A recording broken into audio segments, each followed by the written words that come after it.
Secret friends, unite!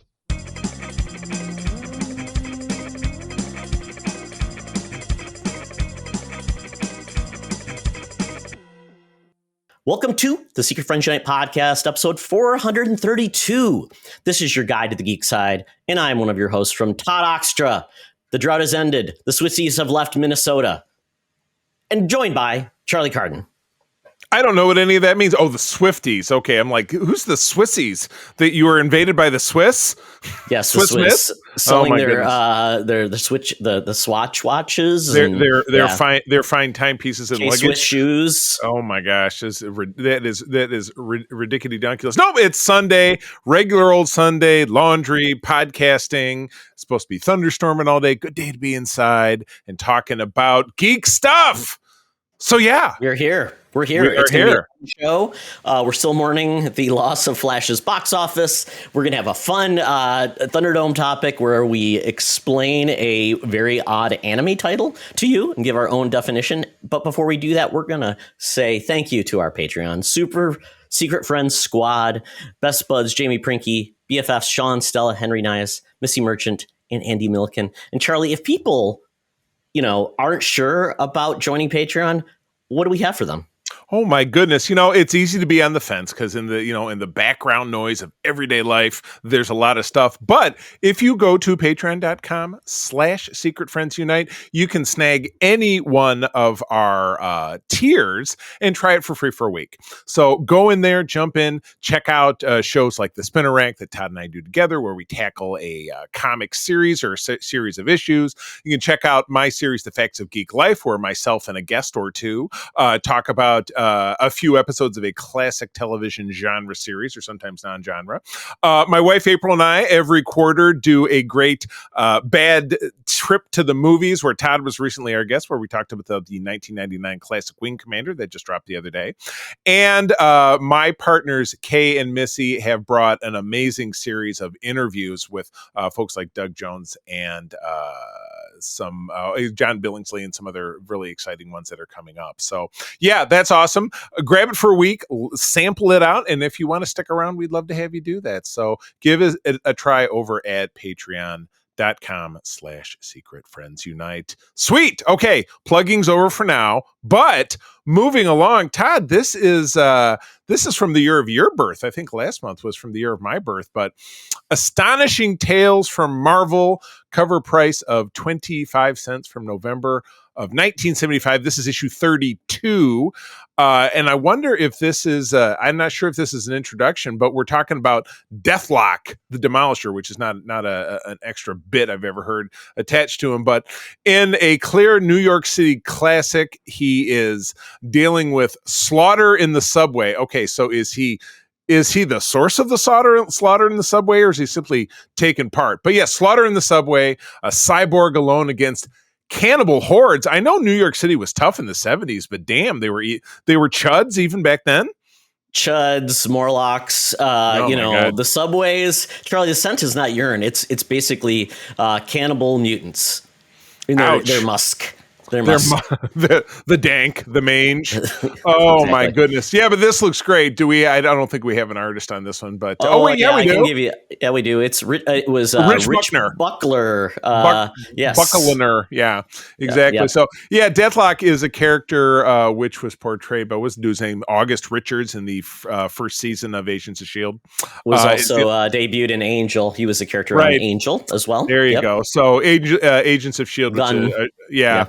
A show that my wife loved that Todd was not fond of. You know what? I don't blame you. By the end of it, it was proved that it wasn't taking place in the MCU. It was totally separate. So it was just like, where in the beginning they were working really hard to be like, oh man, Iron Man was just here, or blah, blah, blah. We're going, it's after Thor the Dark World, they went to clean up London, and it was a storyline. But by the end of it, they were like, we're doing our own thing. We don't care.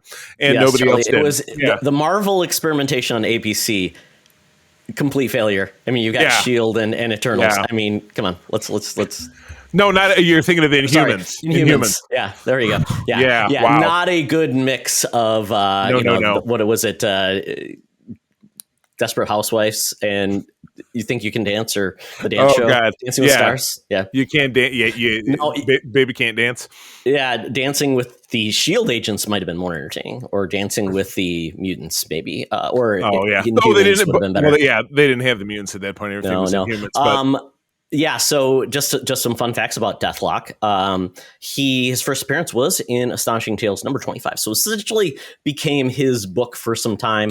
Gotcha. Astonishing Tales also debuted other characters. Once again, we're hitting in all of these like weird Marvel like so niche-y. Yeah, big time. anthology books, which was just, hey, we're going to introduce Marvel's newest character. Some would stick, some wouldn't. Right. And one quick question about Deathlock, Charlie, is if there are cannibals, how much of him can they eat?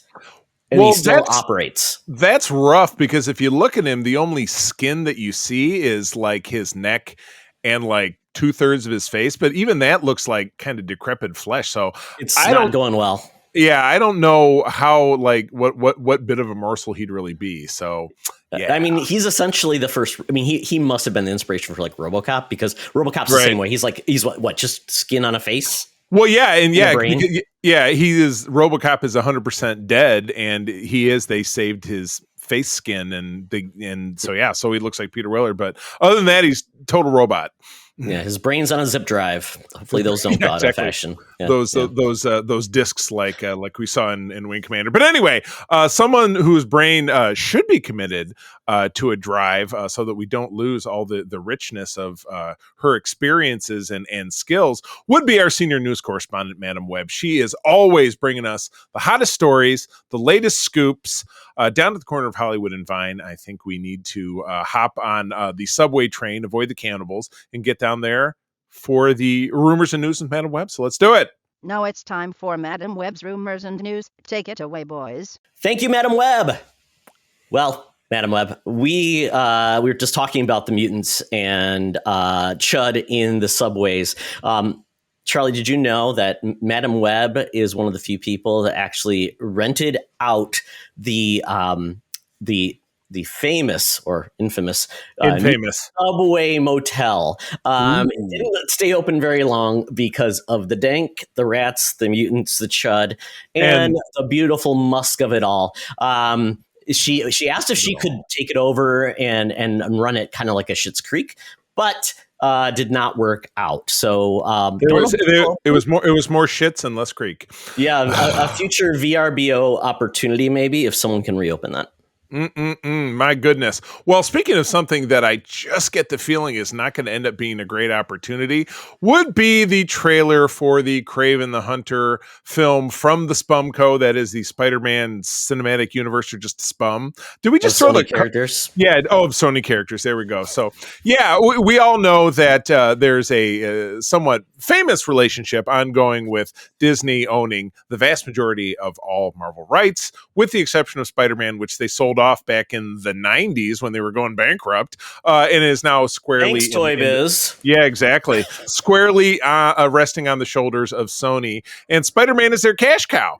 And so now, with the 600 something licensed Spider-Man characters that they're trying to exploit, they're going through and making supervillain films of Spider-Man's rogues gallery that don't involve Spider-Man, and none of them have been good, because we got Venoms 1 and 2 and Morbius, and they just keep getting worse. In my humble opinion, if you're a lover of one of those films, please, as always, at Secret Friends U or at the C3 on Twitter, tell me how you feel. But Todd, where'd you land with this trailer? It was the red band. We both watched the red band. I don't know if there's a green band, but the red band is the one that came up on our radar.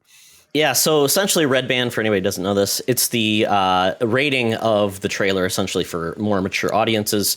Right. You typically see it with like raunchy comedies and things like that. Right. But this one was kind of unexpected, because I think almost all of the Sony produced movies were PG-13 live action. Right. Yeah. This one, they're fully going R with Kraven.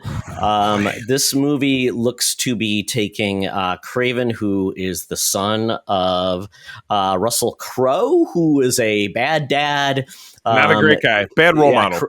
Yes, and he has a very and his name is Sergei. No, I'm trying to think. What is Russell Crowe's name? Well, Sergei Kravinoff is the maybe is he's Craven, yes. senior. Maybe he's senior. And do keep in mind that in the comics, the brother of Craven is the Chameleon. So he does have a brother in this movie, Dmitry Smederovakov, played by Fred Heckinger. So we don't know Russell Crowe's name, but he's the bad dad. He's like a hunter. Craven Senior. And he apparently runs like a criminal network in Eastern Europe, whatever. Unfortunately, though, Aaron Taylor Johnson is going to be Craven in this, as we know. Doesn't have the really awesome accent, which I think is just what. That's like step one. Craven, have a really bad like Eurotrash accent. Yeah, not having that. What are you doing? I mean, those characters are from Russia, or they're supposed to be. But this could be another case of like in Top Gun Maverick, which was otherwise a absolutely fantastic film, we had an enemy country that went unnamed. So is this some kind of like, well, we don't want to alienate audiences in Russia? I don't know, are Russian audiences a big... What are they going to do, invade us? Oh, wait. Yeah. Oh, wait. Well, let's not go down that road. Yeah, exactly. Ooh, yeah, exactly. So I mean, I don't know what the point of this movie truly is. It looks like that he decides to be a anti-hero to fight off his dad who just wants to do bad things.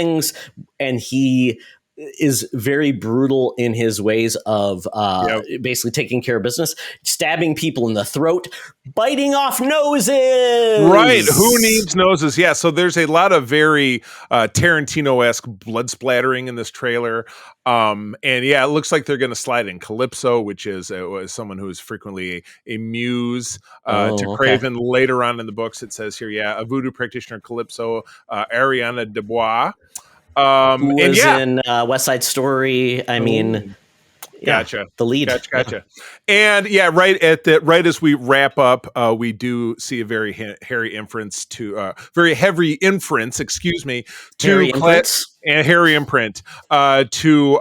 classic Spider-Man villain, the Rhino, who we last saw portrayed by Paul there you go.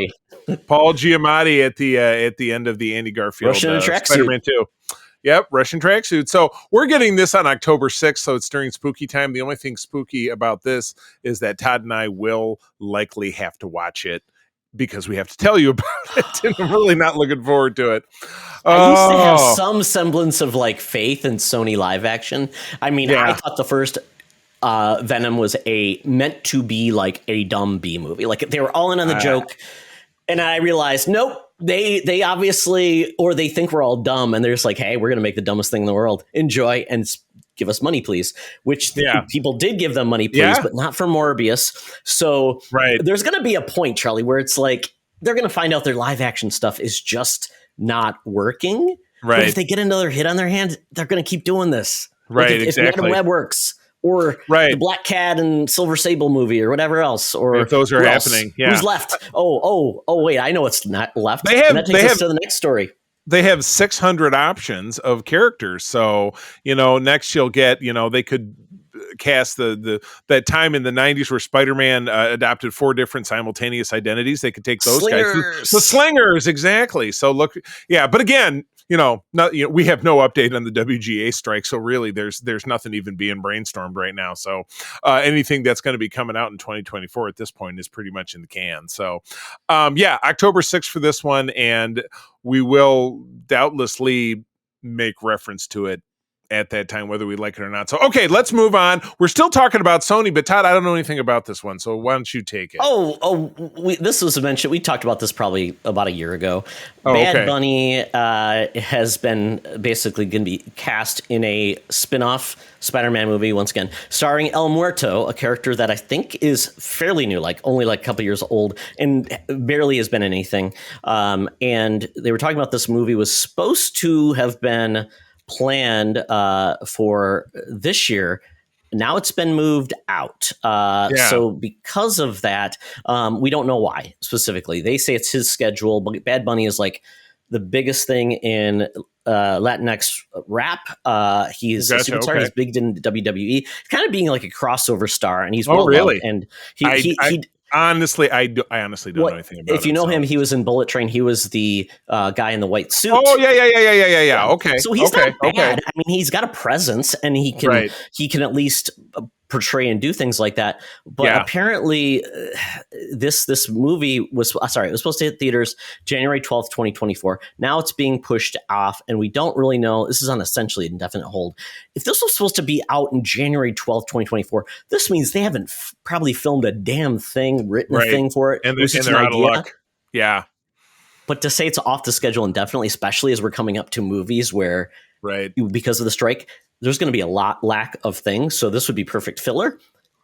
And this is just not happening, it sounds like. So I don't know if this is more to do with this project just is it going to be a no-go. It's going to be like somebody will bring it up every once in a while, but it just goes away silently like a silent fart. But not a stinky one. So this might be good news that this is not happening. I can imagine. So yeah, everything is such a quagmire right now. And with, remember our last WGA strike ended after 3 months, and we are 6 weeks into this one, 2 months into this one. Let's hope that, I would certainly love to get Colbert and Seth Meyers back, because those are ones that I enjoyed. But how deeply they're do not the going to powers stand up? Yeah, how deeply do the powers that be want to dig their heels in on this one, that they're not giving these folks what they need? So, as always, we do stand in solidarity with those good folks. I hope things improve. But what do we got next? So you're talking about my boy Jack Quaid, Mr. Boiler. Yeah. And let me do a little bit of editing while we're talking. I will actually put a link to an article that actually explains the trailer. Yeah. So I didn't want to click on the trailer and have it be like, So what's going on? We are getting a new animated Superman series called My Adventures with Superman. It's starring Jack Quaid as the voice of Clark Kent and also Superman. I'm not sure if he's going to do something with his voice to differentiate two, but this is coming to Adult Swim, which Adult Swim typically means they can do a little more adult things with it. We get like Rick and Morty and those type of shows, Squidbillies, Aqua Teen Hunger Force. And it's essentially, it's going to be Superman's narrative conflict will be, why is he even here? Why is someone this powerful bothering with our pitiful troubles? It's essentially, what is the play going to be with Superman? And it's essentially going to be his life and just doing adventures. We don't always get that with Superman. It's always like, oh, Superman's dead or he's turned into a bad guy. This is just going to be adventures with Superman, like it says. His cast of characters: Lois Lane, Jimmy Olsen, and we're going to probably hear by Caesar's Ghost, Great Caesar's Ghost, I think is what Perry used to always say. That's the one. I love it. Yeah. Good deal. So, now where do we mere mortals watch Adult Swim programming? Well, that's good. If you're an owner of Max, the one to watch for HBO, they get all of this content because it's Cartoon Network, Adult Swim. So this will be on Max eventually. I don't know if it's like day and date or Max. Oh, that's right. It's day later. So July 6th on Adult Swim, July 7th on Max. And this looks like it's going to be just fun. So if you just want a pure like Superman fighting villains, having fun with Lois, having adventures in an animated form, we're getting this, which is kind of fun. Right after the 4th of July. So that is awesome. Good deal. All right. What else we got going on here? Oh my God. Are you serious? So you just dropped this here. So I didn't see this photograph. A strangely smooth-faced Zach Galifianakis raves about Beanie Babies in the Beanie Bubble. Holy crap, they sneak in some weird stuff here. So, Todd, there are famous stories from the 1990s about the much like the inflation of the speculative market of Image Comics and comics. Now I'm going to send my kids to college, or this is my retirement fund. That's a Superman. Pack away 18 copies. Yes. Yeah. Beanie Babies, which are essentially just precursors to the plushies that kids love these days, was such a phenomenon in the 1990s that there is a very famous photograph. It's one of those, photos you'll never believe from the past, 50 years of a couple going through a divorce in court, sitting on the floor in a courtroom, divvying up a pile of Beanie Babies. And this was a photograph from the late 1990s because it was that big of a deal. It was, we're dividing our assets. I wonder how people would feel about that now. So, the Beanie Bubble, which is coming to, where's this coming Apple to? TV Plus. Oh, Apple TV Plus. We just, we shut ours down for now because we were watching, Ted Lasso ended and I think Platonic is ending. So, but I'm sure we'll go back to it. $5 a month. I mean, come on. It's a bargain. So, yeah. Co-directed by Futurama writer and Al Gore's daughter, Kristen Sure. Gore, and her husband, OK Go frontman Damian Kulash. So that's quite a pair. That's a weird. I would have never picked those two things. She was a writer for Futurama, and she married the guy from OK Go. And if you know OK Go, they make those awesome like tandem videos where they're like riding on.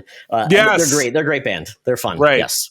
Also Elizabeth Banks and a couple of other notable names are involved. And we Sarah get this Snook at the end from Succession.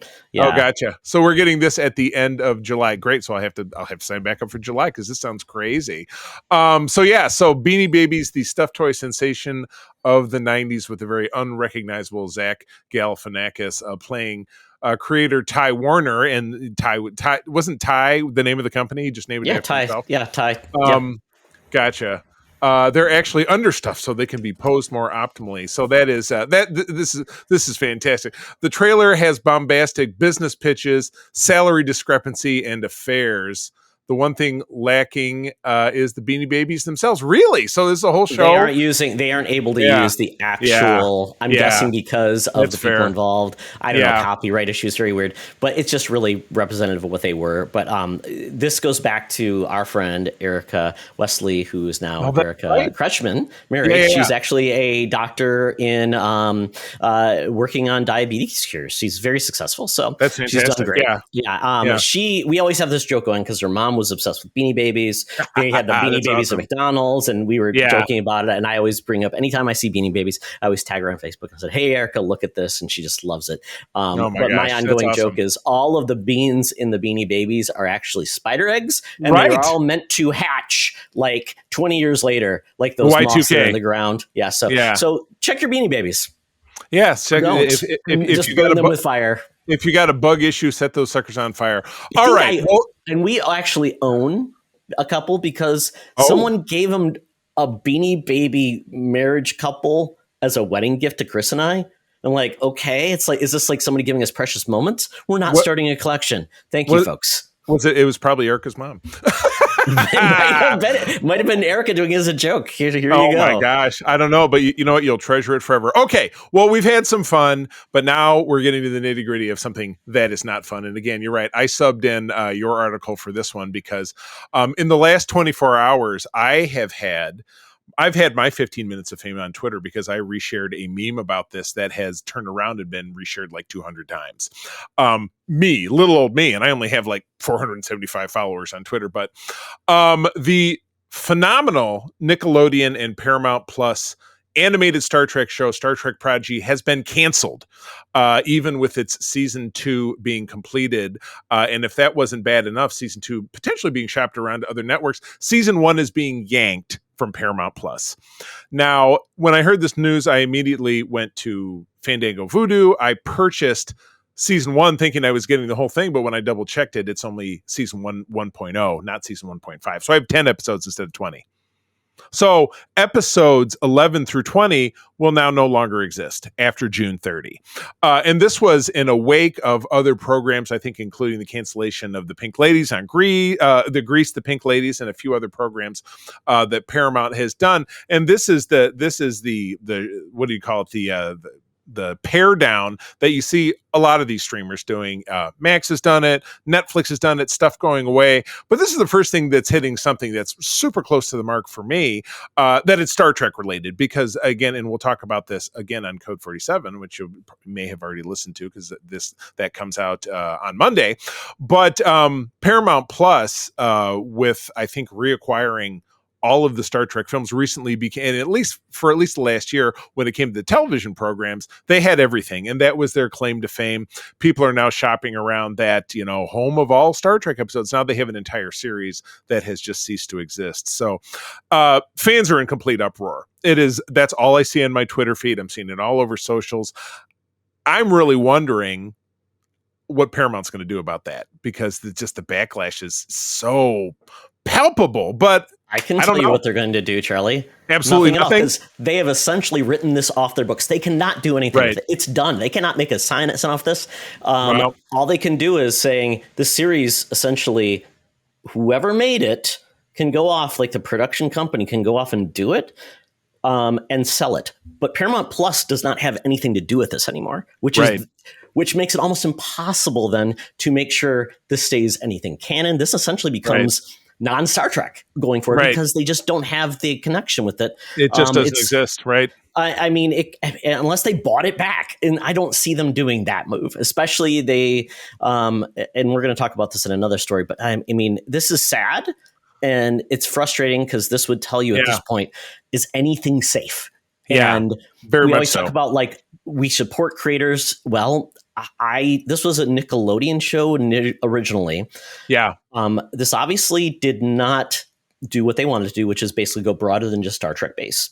Right. If it didn't do that, I don't know who else will pick this up. I'm like, if it didn't do well on Paramount Plus or Nickelodeon, I'm like, the Roku channel. I mean, I don't know. Yeah, I just no, you're absolutely right, because people are out there still saying, well, now season 2 will be somewhere else. And I said, I don't have any guarantee that season 2 will be anywhere, and season 1 may just cease to exist. So I mean, people are out there saying, "Oh, everyone is now sold out of the physical release of episodes 1 through 10." I'm just, like you said, it's a done deal, and it was done on the weekend, or it was done at the end of last week. Yeah. So, this is a big slap. So I will be, I'm certainly curious and horrified to see kind of where this will go next. So stay tuned. We will bring you news as we got it. But I mean, and for fans who want to watch the things like say you're a Star Trek fan who's just coming to it and then wants to watch all things Star Trek, like a lot of people you've had on Code 47. How can they even watch this? And this is what I will say. If someone is not letting you buy the shit, then they obviously don't value you as a consumer and don't want your money. So then at that point, I'm like, if you find it in other ways, go to town, because they're essentially giving you the middle finger to say, we are going to take things away from you. And the fact that you can't buy them. Yeah, exactly. So, it's like certain comic series we talked about, like Justice League versus Avengers. It's like, you can't buy that anywhere.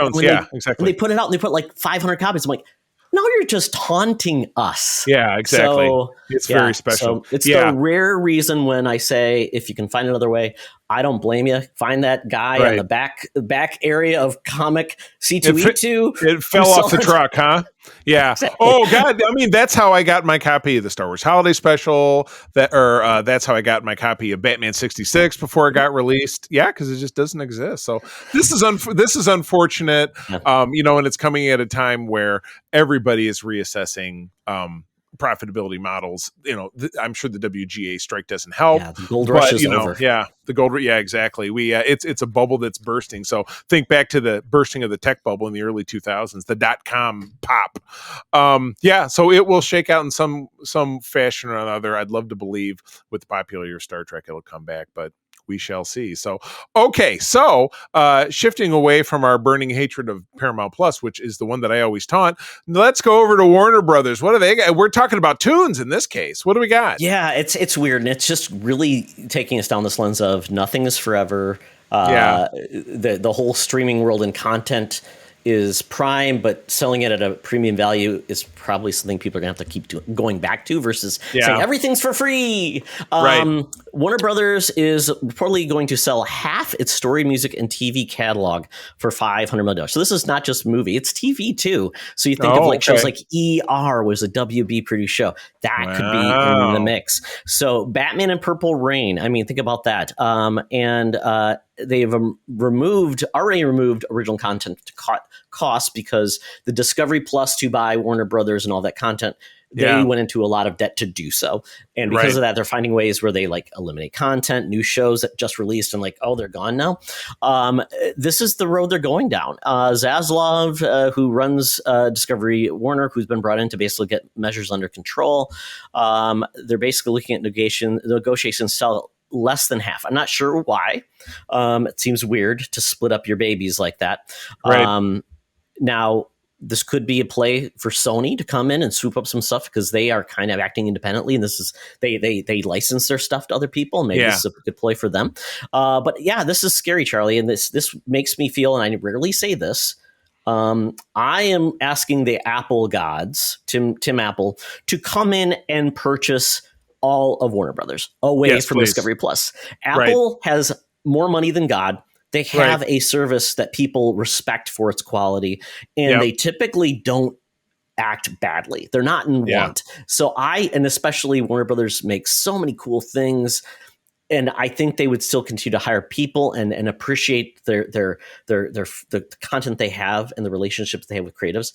It just makes so much sense. And I would want this. I don't want anybody to get them. I don't want Amazon to get them, because Amazon's not a great company, and they could do the same thing once they start having many troubles. We've seen that where they start cutting things. So I really want this to happen, because if not, then once again, there's going to be no home for anything. It's going to be like, maybe we have this show one week and we have this album this week, and it's gone again. It's so crazy. Todd, we're on our way back to DVDs and CDs. That's what it is, because it's the only way that you can have anything. 85 channels. It's going to be 85 channels again. Yeah, it's like, where do I get this? Oh, check your local listings. We've gone through the whole spectrum, and we're right back to cable like it's the 1990s again. Oh my God! So as always, friends, stick with us. We'll bring you all the news. We'll bring you all the news that's fit to print. Buy your media now before it's gone, folks. Exactly. Yeah, exactly. Yeah, if you got DVDs, sit on them. I have a box of DVDs still in my garage, because I know a couple of years ago I was at a flea market just selling boxes. I'm like, I don't need them. Everything's streaming, and now that box will stay in my garage forever. I brought a Blu-ray player just to hey, does this Blu-ray player still work? It's been fitted away for some time, and it kind of does. Yeah. I do. I have a 4K, which is hooked up to my TV, and then I have the Blu-ray player that we use for shows, and I'm holding on to both of them like grim death. I'm glad I have my big binder of Star Trek shows that we can still show when we do events. So. Charlie, and that's a shame you put away the card and archive from our college days of all those VHS recordings. Those could be worth something. they're currently at the bottom of a landfill somewhere. Well, anyway, folks, that is the end of the news. So Todd, it is time to get out that Fuber app, that Feeble Uber app. And get us down to Scuggsville. Nasty Town is where we find the Geek Easy, where we're talking about what we're enjoying. So let's go. Talk nerdy to me. Talk nerdy to me. We're sitting in the Geek Easy, cover band's playing, drinks are poured, and we are ready to get our nerd on. We are in probably a weird phase, Charlie, where there is a lot of content coming out, so we better enjoy it. Yeah, exactly. Because next year you will be rewatching all the stuff you skipped this year. But anyway, Todd, Strange New Worlds is ongoing. As you know, I've seen the first 6 episodes. I'm keeping my mouth shut about that. I actually need to plop down and rewatch both this episode and the first episode before I record Code 47 a little bit later on this afternoon. But we had a trial episode. It was the trial of number 1 Una Chin Riley, who at the end of last season was revealed to be part of a genetically engineered race, the Illyrians, which is, of course, forbidden in the Federation because of the dynasty of Khan Noonien Singh, who ironically is an ancestor of La'an Singh, who is one of our main characters. What a great episode. Now, Todd, you're up to date. You've seen both episodes. I mean, I can tell you this was a rock solid, awesome segment. And I can tell you moving forward through these first 6 episodes, plug, that the season 2 put season 1 to shame. So much great stuff going on here, but this was wonderful and so incredibly timely with his argument about rights across the board for, the very impassioned speech made by Una's friend, who Captain Pike begrudgingly gets her to represent Una because they'd had a falling out some years previously, but talking about, how rights are curtailed, had been curtailed throughout human history for, how you choose to identify, the color of your skin, where you lived, this thing and that thing, and this being the latest example. So not surprisingly, obviously things end up in the favor of Una. Sorry about the spoiler. And she obviously returns to the cast, but that's not a gigantic surprise.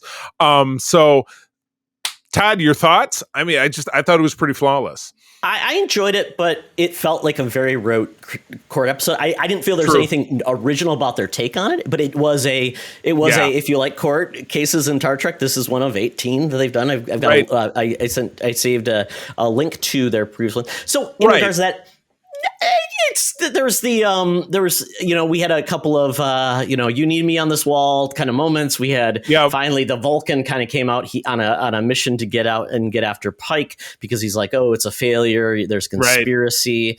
And Pike's girlfriend, who very strangely goes back and forth from being the JAG lawyer to a ship captain.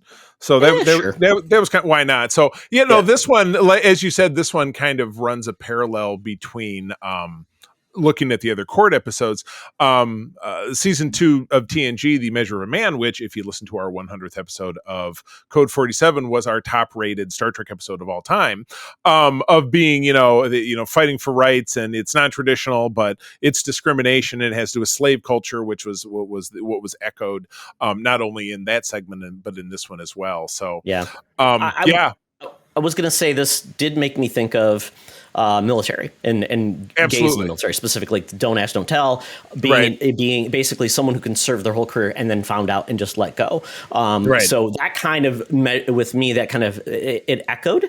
Now, the one thing I don't know if I agreed with is the outcome of the episode, which I don't want to give it away, but someone. Well, I already did give it away. So, okay. So it's too late.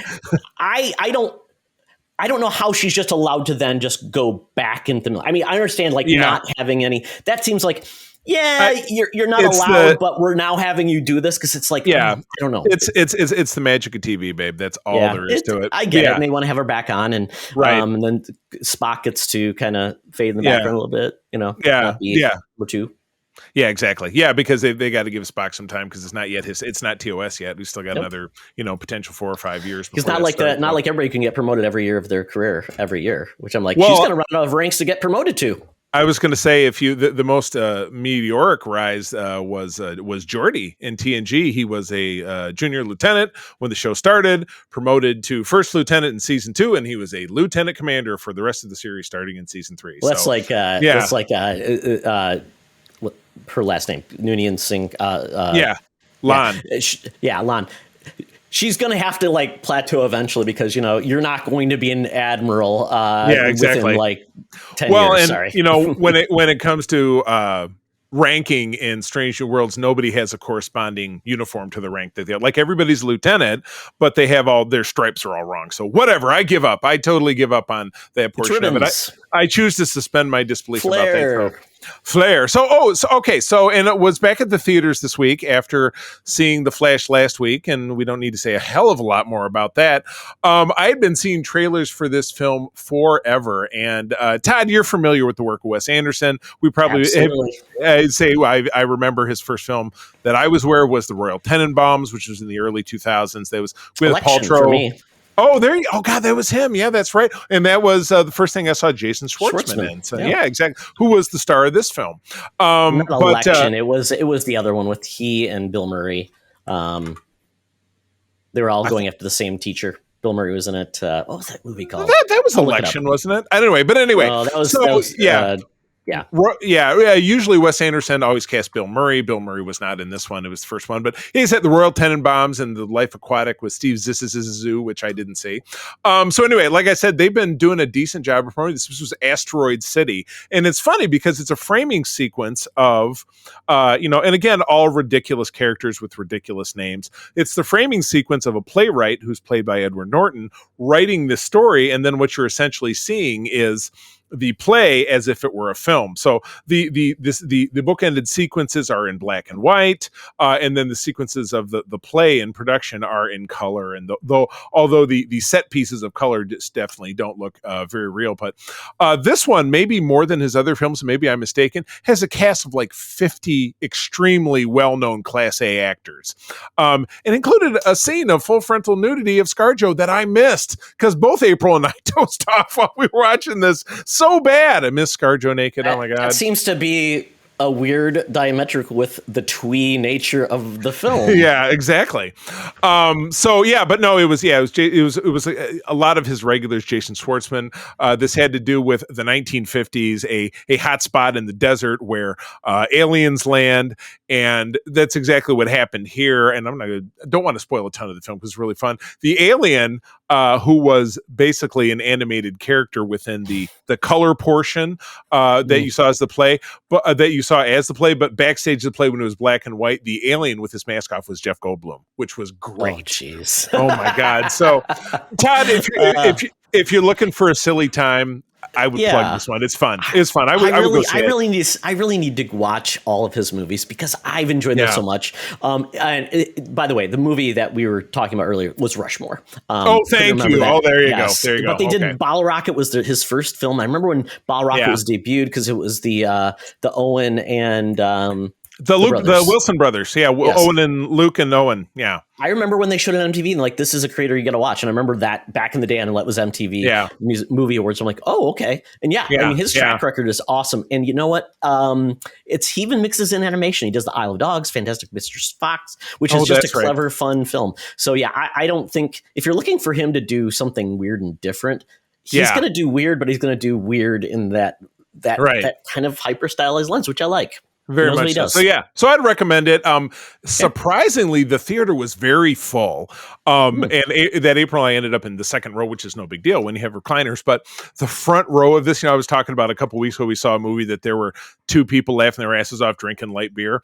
There was a cavalcade of 20-somethings laughing their ass off at stuff that was marginally humorous, but I think without a doubt narcotics were involved. So I just had a feeling, oh my gosh. But anyway, this one was fun. I would recommend going and seeing it if you are hip to, again, his kind of quirky and hyper stylized vibe. So and the weird music and just the weird people in general and people not talking like people could have been a George. It's like a stylized world where I think we all would love to live in because we'd have comfortable sweaters, we'd have charming conversations. Exactly. Yep. Exactly correct. So, okay, cool. All right. Well, let's move on to something we both watched, but I'll let you take the lead on this one because I'm curious where you landed because I'm curious where you landed. So, Secret Invasion is the most recent Marvel Cinematic Universe show on Disney Plus, and quite honestly, I'm trying to remember, was it She-Hulk? Yes. Was the last one prior to this? I believe so. Yeah, and that was in and then Werewolf by Night, and then the holiday special. Yeah. Well, those were both last year. Wasn't She-Hulk in the first part of this year? No, it was not. It was a year ago. It was last fall. Yeah, you're right. And it's been 6 months. So over 6 months, I think Loki season 2 was supposed to be earlier, but we know what's going on with that. Exactly. But we are getting the show Secret Invasion. This is a hybrid take on the Secret Invasion storyline from Marvel Comics, where the Skrulls were basically invading, taking over superheroes, and there was a Skrull Queen involved. And it was there was a couple of, I would say, the premier Marvel events in the early 2000s that were like, wow, Marvel is doing something differently. It was Disassembled, I think, was the first real one. And then Secret Invasion was the one that really like, oh, wow, who can you trust? And then I would say, then we got Winter Soldier. So I think there was a time like a golden age of modern Marvel. That's a lot to say. It was fantastic. And this is taking that storyline, but intermingling it as a follow-up to 30 years later than Miss Marvel. So essentially we find out Nick Fury has actually been away with Talos. They're looking for a homeworld for the Skrulls. And unfortunately, folks, that did not go well. They have not found a homeworld. And because of that, the Skrulls who are on Earth taking it back are unhappy. And they are essentially going to create havoc. And there's a group of Skrulls that are essentially looking to take over the Earth, including Talos's daughter, and then the former friend of Nick Fury, and his name was... Remember off the top of your head, Charlie? The leader of the Skrulls at this point. His buddy is Talos, who's Talos has now been removed from the board of Skrulls. Now board there's board of directors. Skrulls. Yeah, exactly. It was it's a corporation. The Skrull Incorporated. You got to have somebody right. So essentially, there's now a new leader who is basically inflaming his followers. They're holed up in a former nuclear reactor in Russia because no one can see them, and the Skrulls apparently are immune to radiation. That's kind of where we're at. Nick Fury comes back. He looks a little defeated. we do run into Olivia Colman, who's running I'm assuming it's the British equivalent of Shield. There was a name for it, MI6. I guess it's really MI6 in this. I'm drawing a blank, but yeah, her character is a Falsworth, who is a spinoff from that British like Union Jack and Spitfire and kind of some of the World War II stuff that you saw. Yeah, there was a British agency that Pete Wisdom was part of. That Captain Britain was part of, I believe, at one time. Yeah, I can't remember their name, but but the leader is, I'm looking for his name. His name is Gravik. So he is Kingsley Ben-Adir. He plays Gravik. And essentially he's leading them. And we get this big episode, Charlie. I'll put spoilers out there. So folks who have not caught up with this and are want to cover that, but spoilers aware, things go awry and we get a death that doesn't turn into a Skrull. Which is an actual so, dead heritage character. Yes. Did that surprise you? I would say so. Yeah. Because again, this kicked off with Martin Freeman as Agent Ross, who we've seen in the last, several films, including Winter Soldier, Civil War, and then the Black Panther movies, as being chased down by Maria Hill, and then eventually falling to his death, and then reverting to a Skrullism. So, I don't know. I was not blown away by this. I'll be honest with you. I'm not hyper engaged with this so far, but it's one episode. You know what I mean? My favorite, and again, this, I know that you and I vastly disagree on this. My favorite, just because my love of the source material, has been Falcon and the Winter Soldier.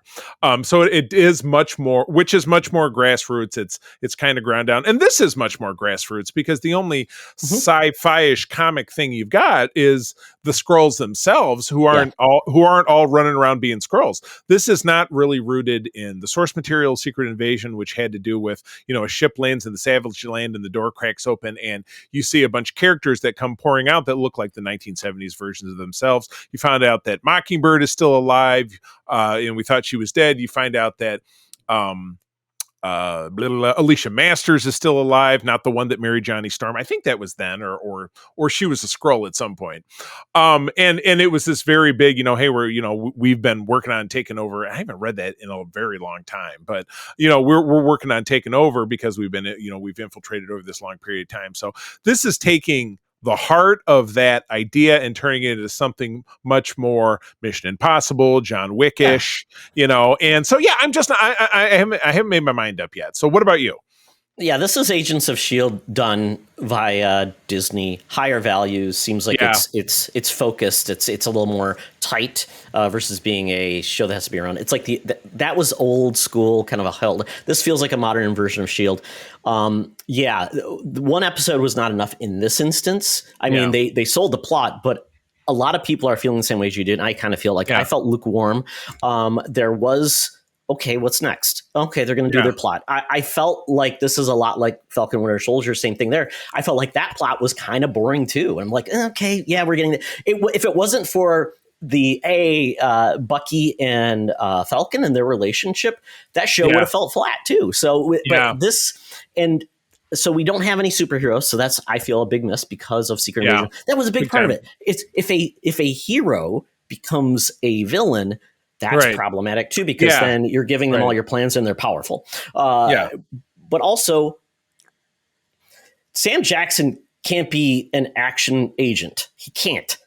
Every time he does something, I feel like he's in slow motion. It doesn't work. It's like Harrison Ford, which is why I'm so scared about, the indie movie that we're going to see next week, because, he's 80 and Sam Jackson is in his mid 70s, whatever it is. So he's not going to be, it's not going to be John Wick. He's not going to be jumping around and, or it's going to be his stunt double every time, or they're going to slap his face on there like Christopher Lee in episode 2. You know what I mean? So it's tough to have such an aged star, trying to lead an action series. It was the same reason why it was funny, because it was my mother who said it when Jack Reacher, not the current incarnation with Alan Richardson, which is on Amazon or wherever the hell it is, but the film version with Tom Cruise, which was 10 years ago, my mom said, how are they taking him and trying to, lead him as a vehicle? He's middle-aged. This is not really a role for a middle-aged person. And it kind of takes us right back to this, I think. So they need something else where, likening it back to Falcon and Winter Soldier, those are both, youngish guys. They're in their 30s, or they appear to be. And you see Sam Wilson flipping around and catching the shield and stuff. And maybe that's not really him, but you could believe that his stunt double makes it believable. He's not an old guy. So absolutely. Yeah. So that's what's that sense of believability is lacking because Nick Fury doesn't have superpowers. He's just a dude. He's a super spy, but he's just still a dude. And we have Talos, obviously, Ben Mendelsohn, but they're not. He's going to be not looking like a Skrull most of this time. So it's once again, He's going to look like a normal guy, not that great of a fighter, kind of okay. So, but he has superpower, super strength, and stuff. Exactly. So, and there was something saying that basically Nick Fury, we haven't heard much about his family, but they are saying that Gravik, he's using the face of Sam Jackson's or Nick Fury's son, who is no longer with us. So that's kind of a distraction technique, from what I understand. So I don't know. I don't know how long. I think it's maybe 6 episodes. Yeah, I think so. I looked it up. This is not going to help Disney look at Marvel like, oh, people are so engaged. I think people are disengaged now, which is a shame because the show could be great, but I feel like a lot of people are not going to come back for it after this episode, which is a shame. Yeah, exactly correct. So, anyway, we will find out. This airs Wednesdays on Disney Plus. So, add us over on Twitter. Add us over on Twitter. Watch something. Yeah, and let us know what you think there, or certainly on our Secret Friends United Discord. Would love to hear from you. So, all right, what's this other thing you got going on? Yeah, this one is a surprise. I had heard so much rumbling, and I normally don't buy new comics, but this one has been out there like, this is fantastic. You have to read it. I'm like, okay. It's called Void Rivals, and this is on Image. And what makes it exciting, it's a new Robert Kirkman book. He's writing this.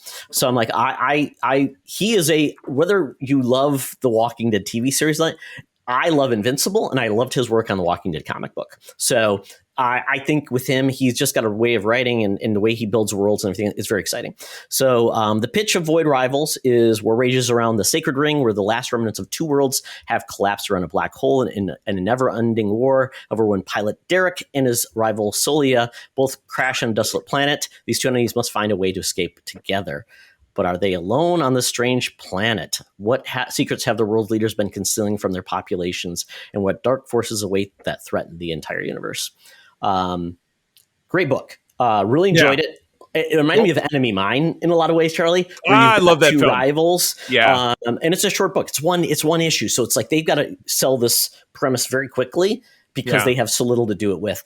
And they did. And there is a twist in this, which... if it wasn't Kirkman involved, I'd be like, I've been down this road before. This is going to just go south very, very quickly. And I can spoil the twist if you are okay with that. Because I don't see you. I mean, you could borrow this book from me. I bought it on digitally. But I mean, you know what? I'll tell you what. Why don't you just leave it? Because if somebody's listening to this and they're like, "No, I like Todd's choices," maybe they'll check it out, and maybe then again they'll add us on social media and let us know what they think. That'd be fine by me. Yeah. Okay, so I'll leave it there. I like this, and I'm very excited where this goes. Issue 1 just came out a couple weeks ago. Issue 2 will be out mid-July. So you're right at the entry point. So if you've been looking for a book to get involved in and you're kind of excited about this, look for it there. Robert Kirkman, he typically lands it.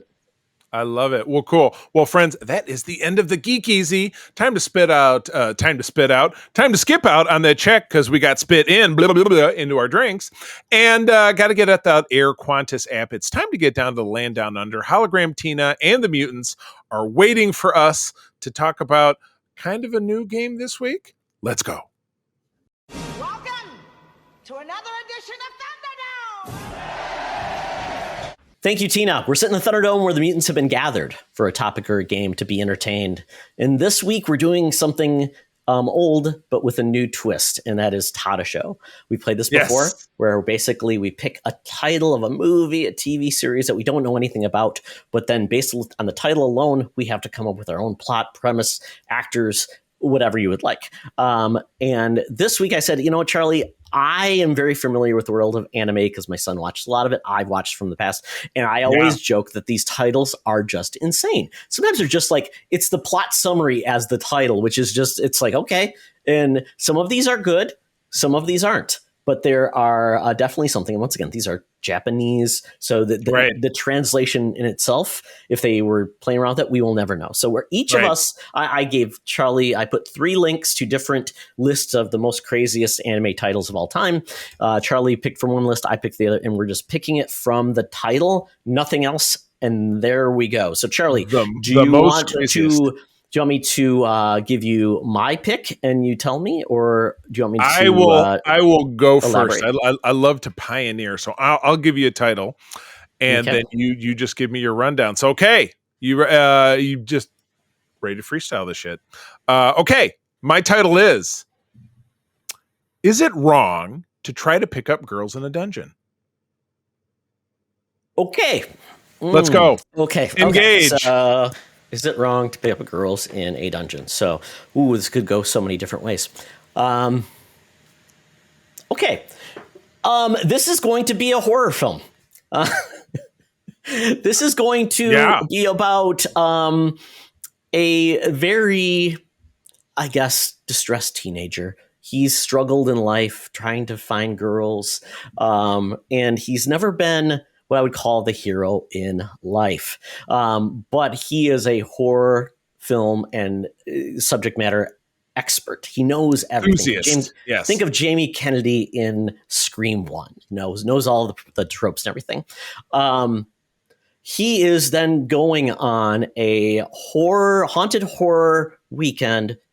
Basically, it's the premise like, you'll be trapped. It's like an escape room that he's joined. It's at a famous place where people were killed by a serial killer. Awesome. And he shows up by himself because he doesn't really have, his friends don't want to go with him. He's like, are you crazy? I'm not into this stuff. Yeah, right. He is then joined by several other aficionado groups that come, but then we've got a couple other groups that are just there to be scared, don't know anything about it, kind of the mocking Gen Z's, TikTok folks who want to just do TikTok videos, say, look at me, I'm scared, make money. Well, Charlie, there's a plot twist.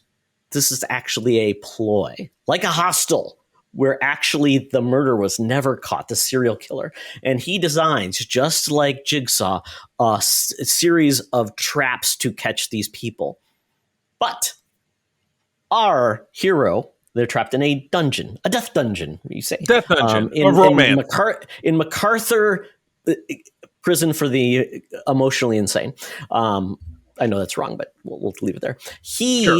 In our hero, his name is Brooker, because why not? Why not? You have a cool name, because that's not a real name, but it sounds cool. It's the babbling Brooker.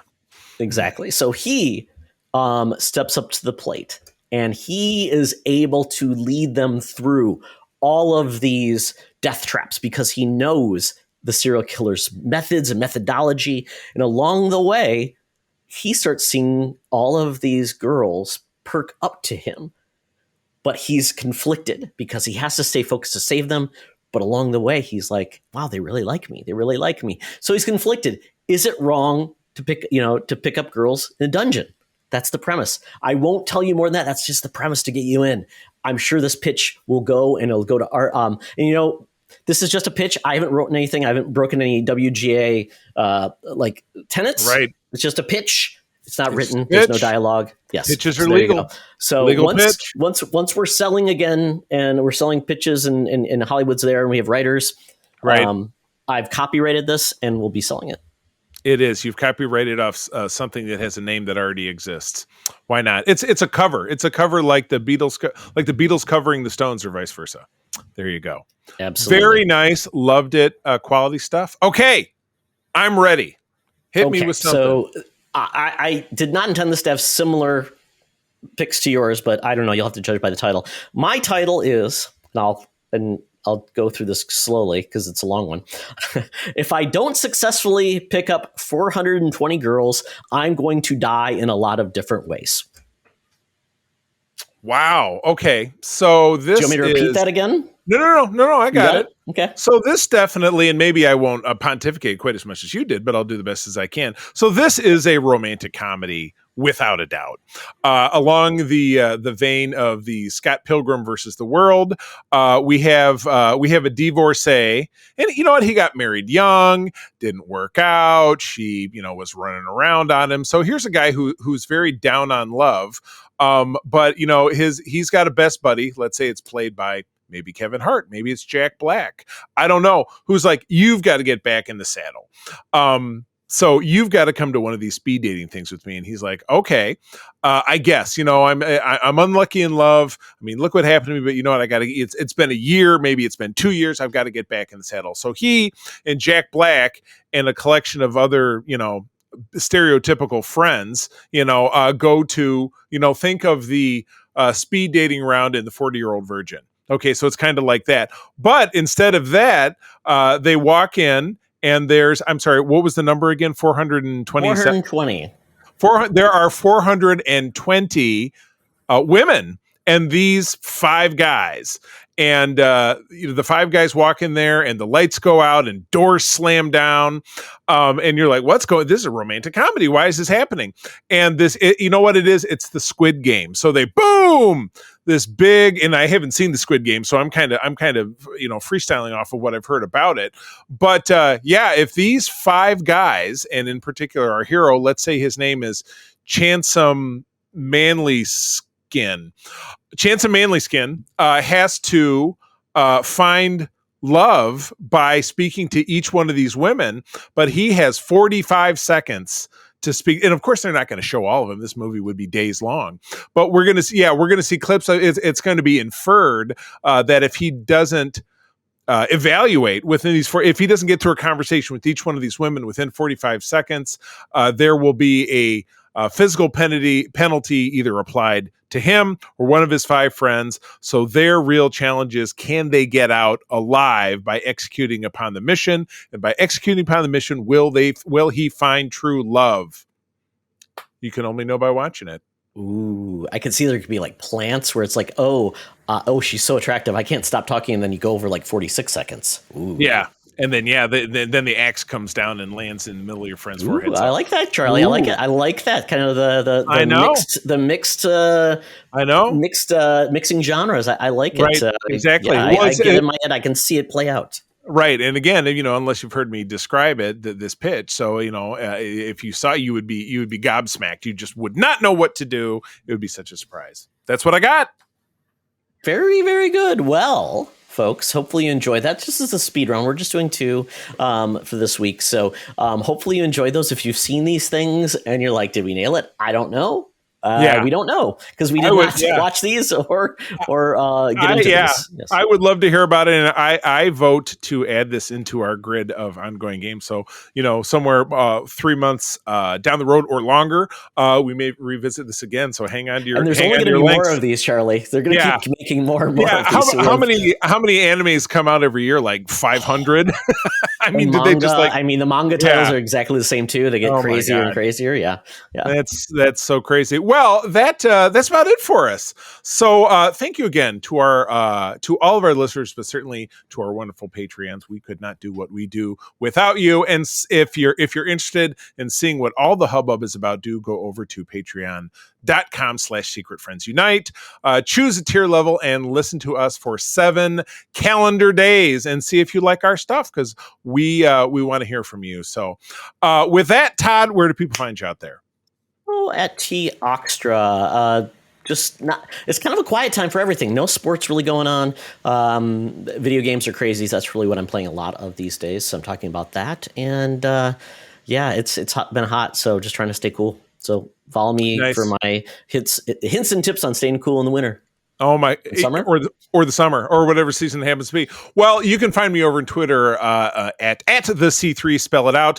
I seem to be a hit right now talking about hashtag Save Star Trek Prodigy. I did just shared a meme that has been reshared over 200 times. So there you go. There's my minutes. There's my 15 minutes of digital fame. My wife April and I do run the USS Grand Petoskey. That is one of the biggest chapters of Starfleet, the International Star Trek Fan Club in the world. I also do head up Region 13, which is Michigan and Eastern Canada. I would be very happy to connect you with Trek fans in your neck of the woods. Find us at ussgrandpetoskey.com and across socials. Drop us a line and we will see what we can do to trek you out. Todd and friends, thank you for joining us. I'm going to tell you as always that sharing is caring and to keep on trucking. Be the hero, not the villain. In a truck. Craven has to talk like this, not like, hey guys, what's going on? This podcast is part of the Secret Friends Unite podcasting network. Visit secretfriendsunite.com for more great shows, articles, news, reviews, and more. Secret Friends Unite podcasts are available on Apple, Google, Spotify, and other podcast services around the world. If you'd like to be part of the conversation, you can join us on Facebook or our new Discord server, or follow @SecretFriendsU on Twitter. Please subscribe to Secret Friends Unite on YouTube and visit our merch store at tpublic.com. Just search Secret Friends Unite. Thanks for listening.